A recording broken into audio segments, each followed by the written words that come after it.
Hi, I'm Larry Cox for DIY Road Cases. In today's installment, we're going to talk a little bit about rivets. Even though we list our rivets based on the wall thickness that they correspond to at our online store, so that we can take all the guesswork out of things for our customers, we still get quite a few inquiries regarding rivet length and grip range, which are two common terminologies that are used in the discussion or buying of rivets. If you plan to purchase your rivets somewhere else other than with us for some reason, there are some things that you need to keep in mind. Rivet length is measured from the underside of the rivet head to the opposite end of the rivet where the mandrel bead is located at the end of the rivet tube. Do not confuse rivet length with grip range when reading the specifications on rivets. The grip range is not the same. The rivet body will compress when the mandrel bead is drawn into the body or into the rivet tube during the installation process. It is this compression that squeezes everything together as the rivet sets into place. The rivet actually compresses or contracts, and the rivet tube actually collapses during the installation process.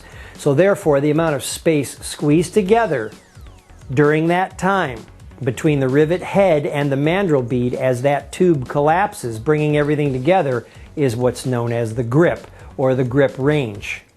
One general rule of thumb is that a rivet's grip or grip range is approximately 1/8 of an inch shorter than the rivet's measured length. Example, if a rivet measuring 1/2 inch long would actually have a grip range of approximately 3/8 of an inch. Another key point regarding rivets are backing washers. Again, we take the guesswork out of things for you as we use the same diameter rivet for everything. All of our holes are the same size. So we only carry one backing washer that fits all of our rivets. One does the job. However, if you get rivets and backing washers somewhere else, it's important to make sure that the length of the rivet goes beyond the hole in the backing washer, number one.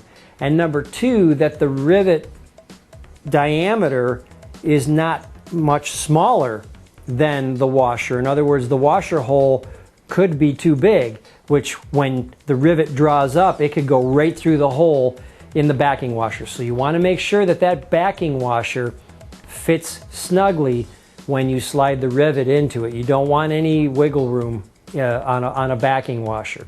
You also want to make sure that your rivet sticks out long enough on the inside beyond the backing washer. I would say about 1/4 of an inch. The mandrel bead should not be too close to the hole on the backing washer because, again, before it starts to crush the tube and expand, it could go through the backing washer hole before that happens. Make sure the rivet sticks out long enough so that it actually catches the backing washer when you set the rivet in place. Other than that, you should be good to go. From DIY Road Cases, thanks. We'll see you on the next one.